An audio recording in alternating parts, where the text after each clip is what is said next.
गांव में एक साधु रहता। वह जब भी नाचता तब बारिश होती, इसीलिए गांव को लोगों को जब भी बारिश की जरूरत होती थी तब यह लोग उस साधु के पास जाते और उनसे अनुरोध करते कि वह नाचे, और जब वह नाचने लगते तो बारिश जरूर होती थी।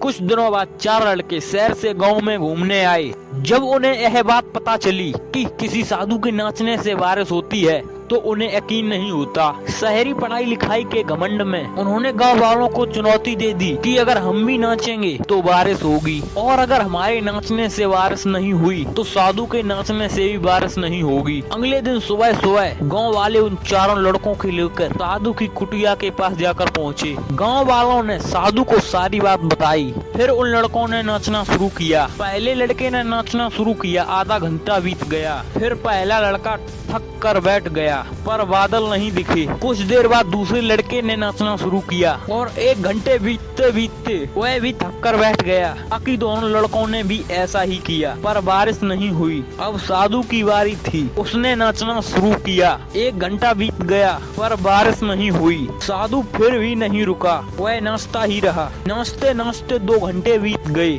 पर बारिश नहीं हुई। 4 घंटे बीत गए पर बारिश नहीं हुई, लेकिन साधु तो रुकने का नाम ही नहीं ले रहा था। धीरे धीरे शाम ढलने लगी कि तभी बादलों की गड़गड़ाहट सुनाई दी और थोड़ी देर बाद जोरों की बारिश होने लगी। यह देखकर चारों लड़के दंग रह गए और तुरंत साधु से क्षमा मांगी। फिर चारों लड़कों ने साधु से पूछा, बाबा जी भला ऐसा क्यों कि हमारे नाचने से बारिश नहीं हुई और आपके नाचने से बारिश हो गई? साधु ने उत्तर दिया, जब मैं नाचता हूँ तो 2 बातों का ध्यान रखता हूँ। पहली बात तो मैं यह सोचता हूँ कि अगर मैं नाचूंगा तो बारिश को होना ही पड़ेगा, और दूसरी यह है कि मैं तब तक नाचूंगा जब तक कि बारिश न हो जाए। सफलता पाने वाले में यही गुण होते हैं, वह जिस काम को ही करते हैं उसमें उन्हें सफल होने का पूरा भरोसा होता है, और वह तब तक उस काम को करते हैं जब तक कि उसमें सफल न हो जाएं। इसीलिए अगर हमें सफलता हासिल करनी है तो इस साधु की तरह ही अपने लक्ष्य को प्राप्त करना होगा।